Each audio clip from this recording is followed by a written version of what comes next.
What is up, fellow benchwarmers? This is your daily fantasy quickie.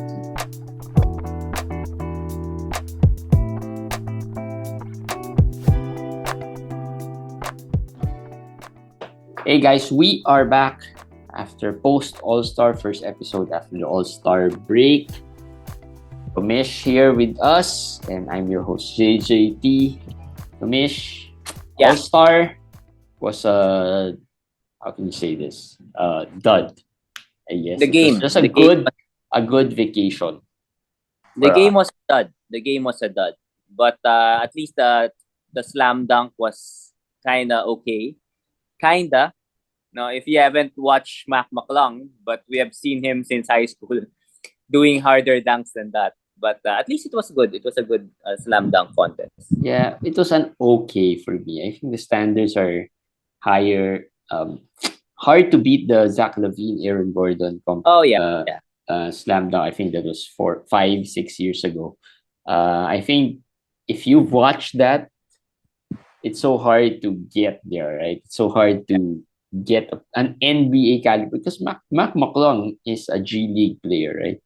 I mean, he was signed by Philly, but I think it's really more of them getting more publicity. I guess I don't know. I don't know if they're gonna play him. I doubt it.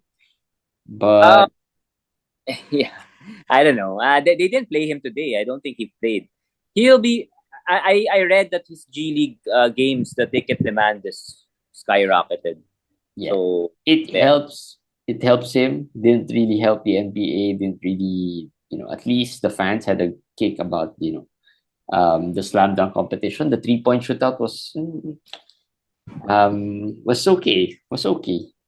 Well, you can see that. I mean, having Julius Randle in a 3-point shootout, you already know that it wasn't the best. No, in fairness, Haliburton had 31, which is a nice start. I think that was a great shooting display there.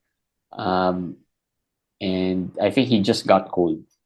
He waited too long. We all knew Dame was gonna win. I don't know anyone. No, come on. You didn't know that Dame was gonna win, but at least the chances of him winning was higher. Dame and Hill. Yeah. I had both of them. That's it. I mean, the roster really lacked a lot of good shooters. Clay wasn't there. I mean, of course, Steph is injured. So we wish that some more. I mean, there were the top 10 in the percentages. I think none of them were in the shooting, in the 3-point shootout. So, Isaiah Joe, those are the names that we're looking for. But yeah, Dame was the favorite there.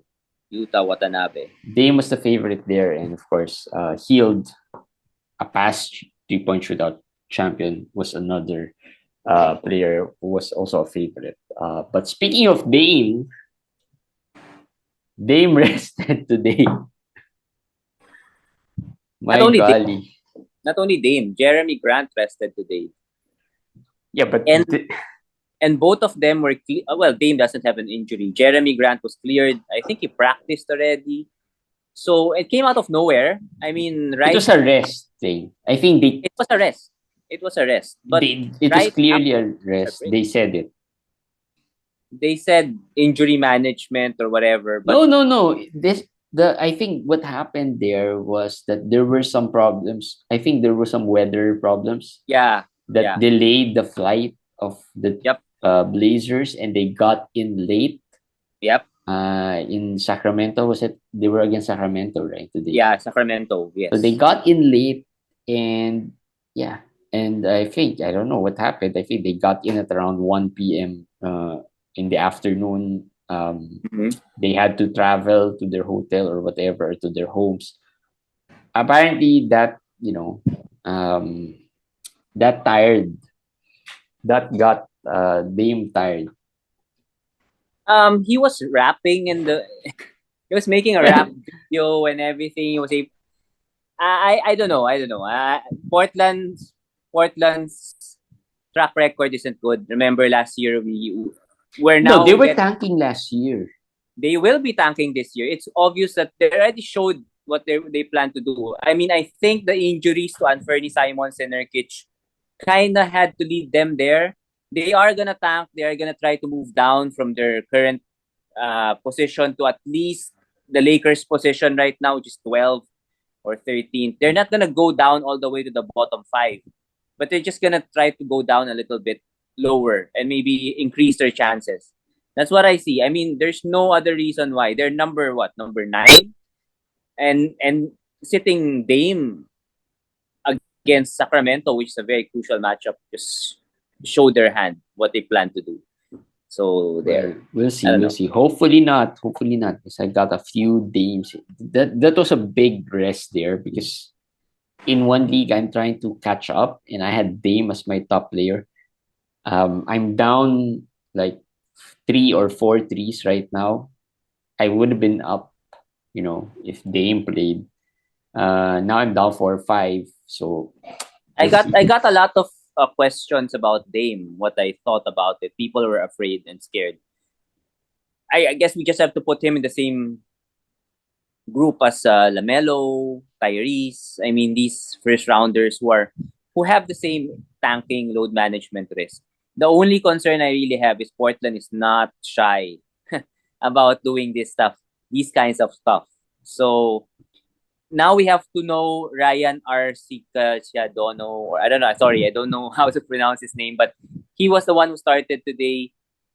If Dame misses any more games, I think he will be the one who's gonna probably start. But I think the player who benefits here would be Cam Reddish. Reddish, yes, Cam. Last year, I think if they're gonna rest Dame, they're gonna rest Jeremy.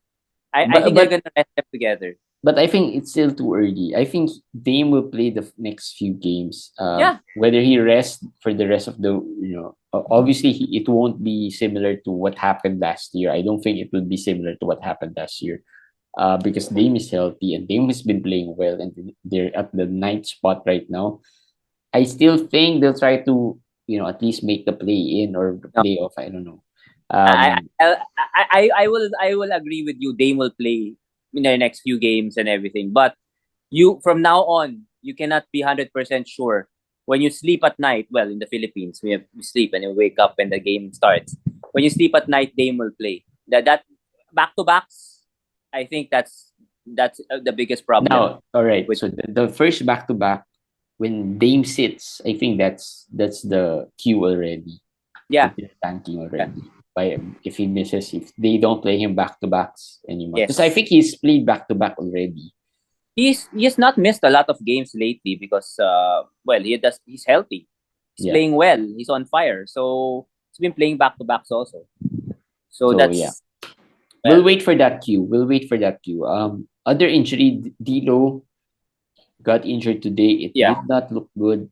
It was a sprained ankle. I think X-rays were negative, so at least there's that. I saw a post, I forgot where, but if it's a grade 1 sprain, that's probably a couple of weeks at least. Was it a grade 1 sprain? No, there was just a post saying if it was a grade 1 sprain, he'll probably miss a couple of weeks. If it was a grade 2 sprain, he'll miss 3 to 4 weeks. Okay, so we still don't know yet. Yes, I didn't feel it was that bad, but I guess I just didn't see the video a lot of times. I wasn't able to see the game, watch the game. But according from what I've read, they're optimistic. So I hope it's a couple of games, maybe a week or 2. Well, I hope they'll just tape it up and then just make this final push. Because the leaguers will try to make the playoffs. They will attempt. They will attempt. They will try. They will attempt. But in the next, how many games do they have? 20 something? They have 23. 23 so games. In the next 10 games, they will try to make that playoffs. And then after that, if they don't win as much or if they get too far behind, then, they'll probably start tanking or start resting their key guys. Anthony Davis, LeBron. So we'll see. I think D'Lo, if it's not too bad, they'll tape it up and, just let him play. See how that works. Andrew Wiggins, out personal issues. I'm not sure if it's something we should worry about. Usually, there was no details about this. He has missed Well, a couple of games before the break, we had a 1 week break, still not there, and that Steve Kerr said he's out in. There's no timetable, so we should worry. Usually, if there's personal issues, it's either the wife gave birth or something else. No, and you know how paternities are in the NBA. It's like weeks. But I don't think it's a paternity thing, because if it's a paternity thing, he won't be out without a timetable. I think like there's still more of a timetable. There is. Remember the Lowrys, the Fred VanVleet? Well, VanVleet was out today for personal reason. I hope his wife gave birth again, because I remember we remember the playoff VanVleet. Yeah. Came out after that. The new dad VanVleet. So I hope that's the reason this time. So we won't speculate, but let's see. Let's just wait and see. But this is going to be a big blow. Any missed games like these, personal issues, not due to injuries, going to be a big blow, especially as we approach the fantasy playoffs in our fantasy benchwarmers leagues. It's just a week and a half left. Yeah, a week and a half. The playoffs, and our trade deadline has passed. Finally, it was an exciting trading season for fantasy benchwarmers leagues. All right, let's talk about some rotation changes today. Okay. The biggest one, I think, is Jalen Duren and James Wiseman. Well, it wasn't a change. It's just the second game of Wiseman, still the same. It's a minute split, right in the middle. Yeah. So how do you deal with this? Exactly. I'll ask you, because Marvin Bagley is coming back. He already practiced. So I don't know where Marvin Bagley fits in this threesome.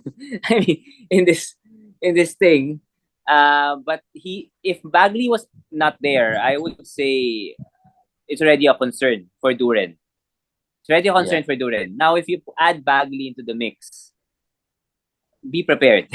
Be prepared to move on from Duren. No, the way I see it. So I'll hold and see how it goes for the next few games.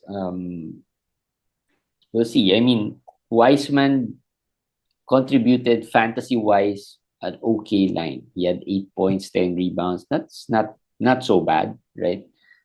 Yeah. Duren didn't even get to 10 rebounds, I think. So that's really the concern. I would say if Kevon Looney is not being rostered in a lot of leagues, then Duren should not be rostered in a lot of leagues if he's getting 22 to 23 minutes. That's just my take, because right now the stats of Duren might even be worse than what Kevon is giving him. Yeah. That's how it's gonna be. If there's no injury to Wiseman, I don't think Wiseman is a must roster. I don't think Duren is a must roster. Both of them will just kill each other's value at this point. They would kill each other's value. But having said that, if there are no better options, you're holding, right? Because I still have some Duren. I do. Yeah. So you're not dropping yet? Not at this point, because I can still hold on. I'm not yet in the 9th spot or 10th spot.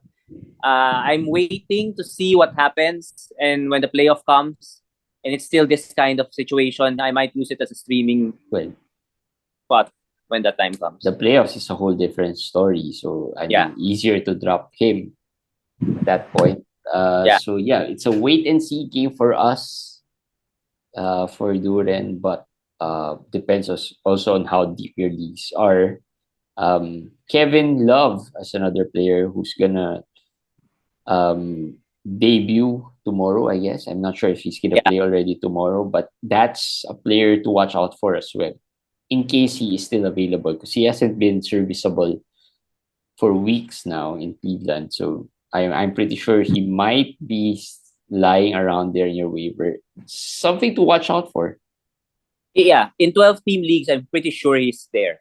In 14, he was there in most of our leagues, in our FBW leagues. I picked him up in 2 or 3, not because I'm very, very interested, but I don't have any other choices, really. And my teams have a lot of injuries, and I have a lot of really, lot of open spots. So I gambled on him. I don't know what he will do. Will he start? What the role will be? But I can say that they have, as you said, they have a big hole at the power forward position. Caleb Martin is the only guy there. He should get 25 minutes, 22, 23, 24 minutes, around the 25 at most. Could help with the rebounds and threes, that's it. But I'm not expecting a lot. Not expecting a lot from Kevin Love, to be honest. Yeah. So we'll see. We'll see. Well, you can expect some threes and maybe some double-digit rebounding. Maybe 6 or 7. I don't think it's gonna be a double-digit rebounding, but 3-pointers definitely. I hope he'll get at least 3-pointers a game, maybe get to 12, 13 points, 6 rebounds. That's already a very, very good line for Love. Yeah, and then Josh Richardson starting already over Trey Murphy.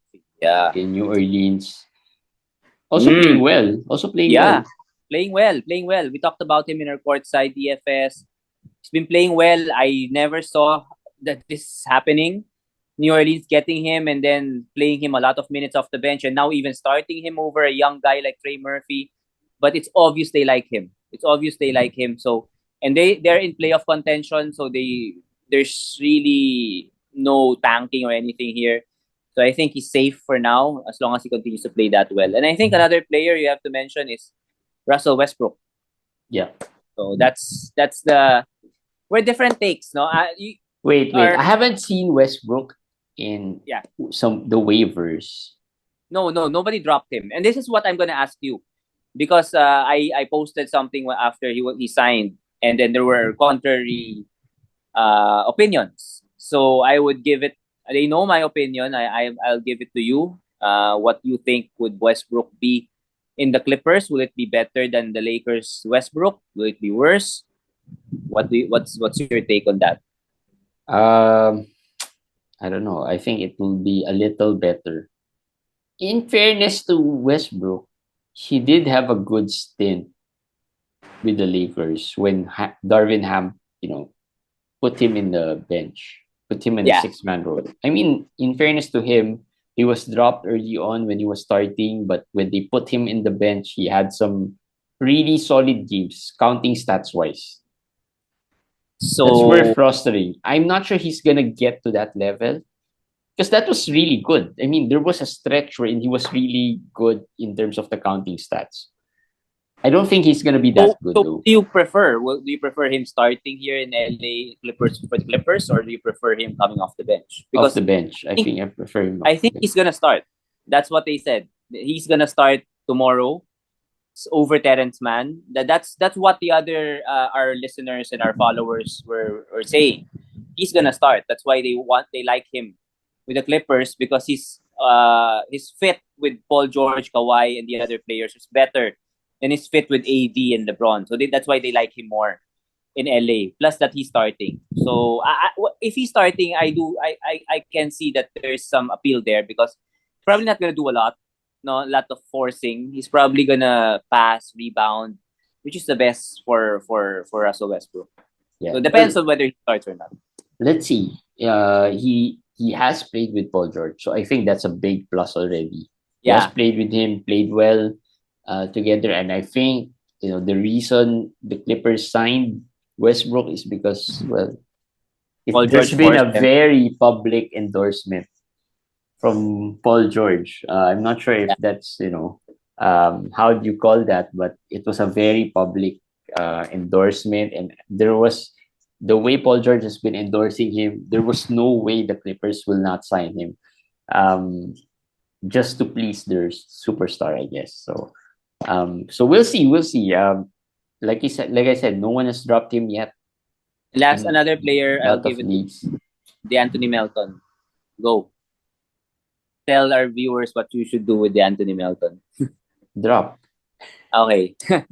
Okay, so here's my basis. I've seen him drop in a lot of FPW leagues. I'm gonna tell you, no one's picking him up. So that's my gauge. If in a 14-team league, no one's picking him up, most likely, even if you drop him now, you won't really regret it, because there's some effect here, right? You don't want to drop him because you feel that if I drop him, there might be remorse if he suddenly explodes, right?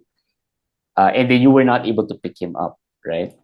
Now, I will just tell you, 14 team leagues. He's been dropped in a few FBW leagues. No one's picking him up, so that means no one really wants him because there's nothing there to want and to like. So if you drop him now, at least you still have a chance to get him later on if he explodes. In our Dynasty League, 14 team, 15 roster. So that's a deeper 14 team league, sort of like a 16 team league already. He was dropped and nobody picked him up also. He's just there. And these are competitive managers. These are not, rookie managers. You can't wait around. For me, if this was early in the season, I might wait around. But this is too late of time already in the season. As I told Jeremy in our court side also, I think there will be good games, there will be bad games. But overall, when you average it out, not somebody that's going to be worth fostering anymore because of the health situation in Philly. Everybody's healthy. So that's just how it is. Even when Harden was out, I don't think he was. He was. If Harden was out, he was not droppable. He was not droppable, but he was not like overly good. He was. For the season, he's still top 70, but that was because of the injuries to Harden, to Maxey. He needs one injury. But also Jalen McDaniel's entry to Philly, it's not gonna help him. Because if he doesn't play well or he has in foul trouble, he's not gonna come back. Today he had 13 minutes. He was in foul trouble and Jalen ended the game. Jalen finished the game ahead of him because he was having a bad game. Before, without Jalen McDaniels, even if he was not having a bad game, even if he was having a bad game, I would say 70-80% he's gonna finish the game on the court. The other big deal here is that McDaniels can score, and before they had Tybal who can't score. So I think that's a big major difference here for Melton. But I'm not a very big fan of Melton. Like I said, even the good games are okay. I mean, they're good, but they're few and far in between. I think for Melton. All right, let's talk about quickly returning players. Some players returning. Oubre looks to be returning sometime, hopefully this week, if not next week. I think he's already practiced. Oubre is gonna play tomorrow. All right, so he's gonna play already tomorrow. Vassell has been practicing. We don't know if he's gonna be. Oh, I think we have talked about Vassell. I think they said March 2. So March 3, Manila time. That's next week, week 19. Malaki Branham has been playing so well. And some people have dropped him, maybe in anticipation of Vassell's entry. And I guess Trey Jones is also not that far off. What's your take on that? I mean, do you think Branham is somebody that is must roster right now? Or, he's going to lose his value? It's just, now, for me, I always look at it as in terms of who will I pick up. If I drop him now, who do I pick up? Do I just stream, or is there a better streamer? The upside is it better? Because Branham has been playing well. If there's really no better option, I'll probably just hold on to him until he doesn't play well anymore. Right? That's the time I'll probably drop him. Because the remorse there would be if I drop him now, and then suddenly we know the Spurs are tanking. They're tanking hard. If it did not go as expected, like they still played Branham a lot of minutes, then there's gonna be remorse there that why did I drop him early? That's true. Right? So I think Ray, Vassell, Keldon, they'll not play back-to-backs. That's number one. And number two, I don't think Vassell will ever get to 30 minutes this season. Coming off a surgery, I don't even think he's gonna play every game. So that's another thing. So Jeremy's right. I think you hold until as much as possible. Hold as much as possible. Yeah. As you can. As long as you can, as long as he's playing well, just hold. If he doesn't, what's one bad game for Branham? In fact, I can, extend it to a couple, to see how that goes. It could have been just one unlucky game for him. Yeah. Right. So, he's been playing well. He's been playing really well. It's not like he's droppable at this point, right? He's not. Streamer. It's not like he's a streamer numbers. He's playing well. He's playing really well. So I think I'll hold. And like we said, I don't think the Spurs will play their big guys. or their guys as much towards the end of the season. Kevin Durant, March 1, coming back next week. Yeah. That's good news for Kevin Durant owners. That's Good what we news. like to hear because we're closing in on fantasy playoffs and we don't want him coming back on fantasy playoffs because we need him to be at full force already by fantasy playoffs. Unfortunately, he'll probably have some minutes restrictions in the next few games, I guess. Mitch Robinson, is he playing tomorrow? No. No, not questionable tomorrow. He's already practiced, so maybe they're just gonna take it slow. Nobody took the starting position from him. Jericho Sims sucked. So even the slam dunk. He's gonna be back to 28, 30, 32, 33. Major minutes for Mitch Robinson. I was able to pick him up in a 16-team league just in the All-Star break. During the All-Star break, I was just looking around. Why can't I see a lot of Mitch Robinson in a 14-team league? That's the only league I saw him in. It's a 16-team league. I'm number 1 there, and I was just looking at the FA list and I saw him and I said, okay, I'm number 1. I can afford to wait. So I picked him up, and luckily the update came that he started practicing already. Yeah, Bobby Portis will play tomorrow. Right, so that's good news for Bobby Portis. Obviously, he wasn't dropped while he was injured. So yeah, quickly as well, some silly season potential. We talked about. Well, I don't think Kessler, Collins, and markelle fultz are silly season, but they're gonna be players with a high upside. I want to talk about Ivey for a bit. We see some trades about Jaden Ivey the past couple of weeks. In our FBW leagues, it looks like there are managers who are valuing him really high. That is true. His ranking is really low.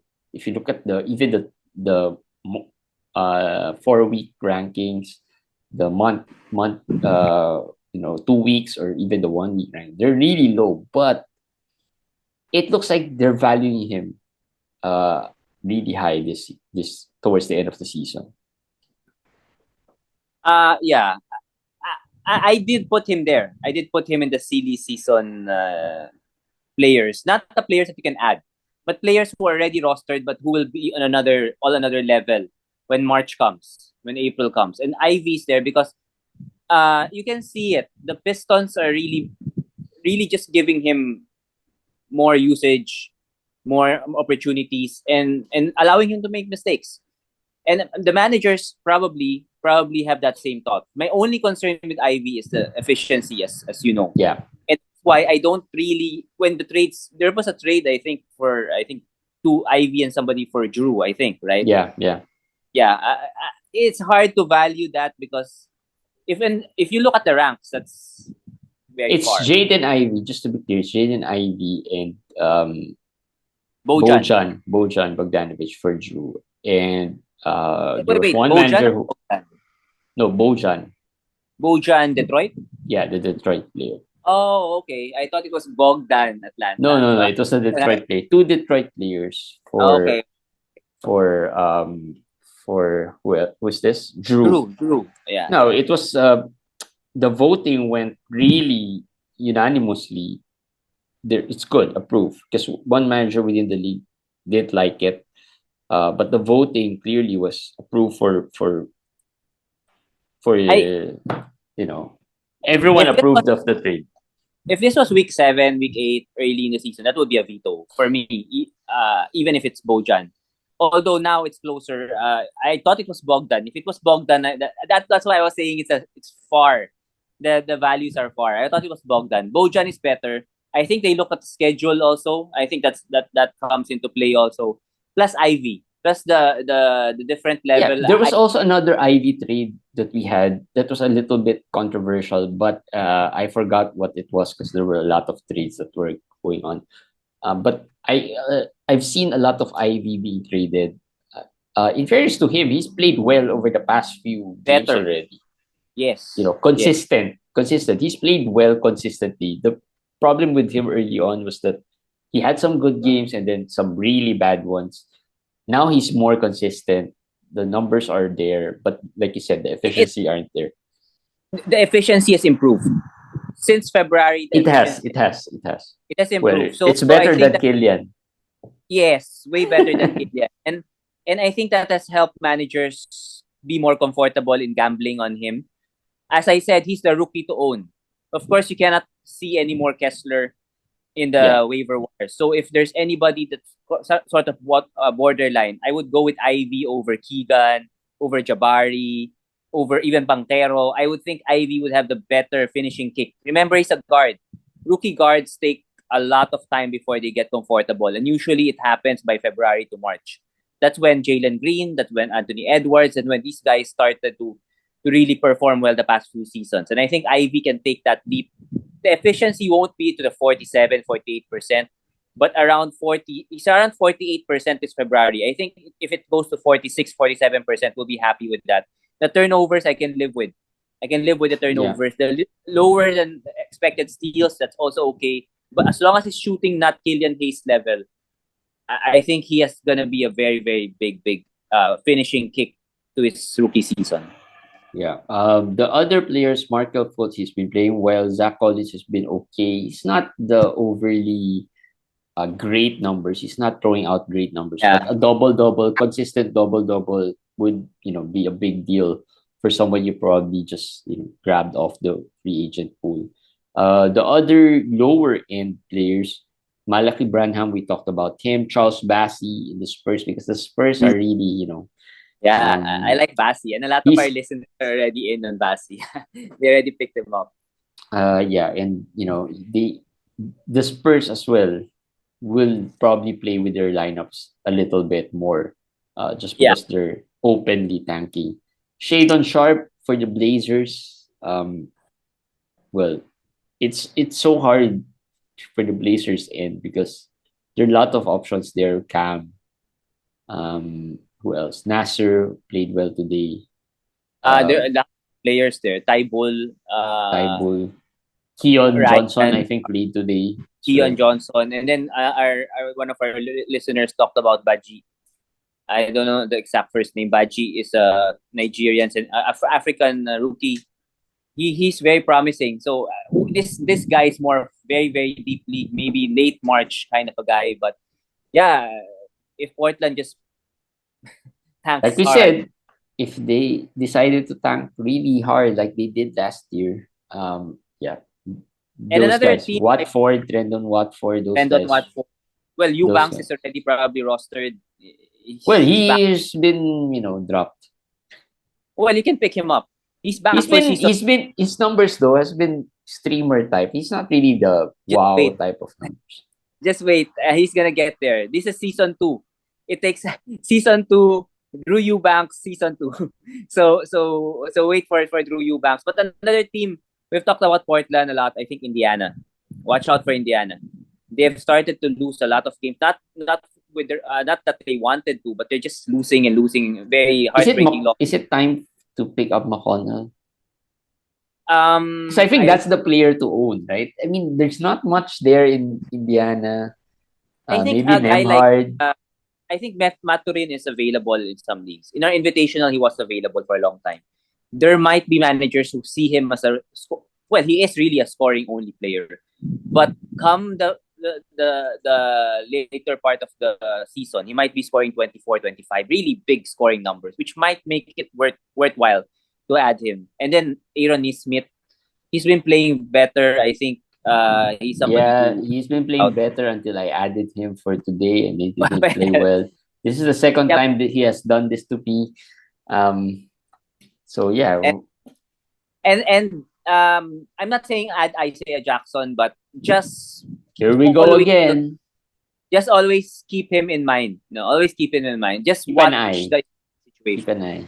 Watch the Indiana situation closely. Yeah, and always watch TJ McConnell, because that's the guy to own. I mean, even if they're tanking, I think McConnell would still play.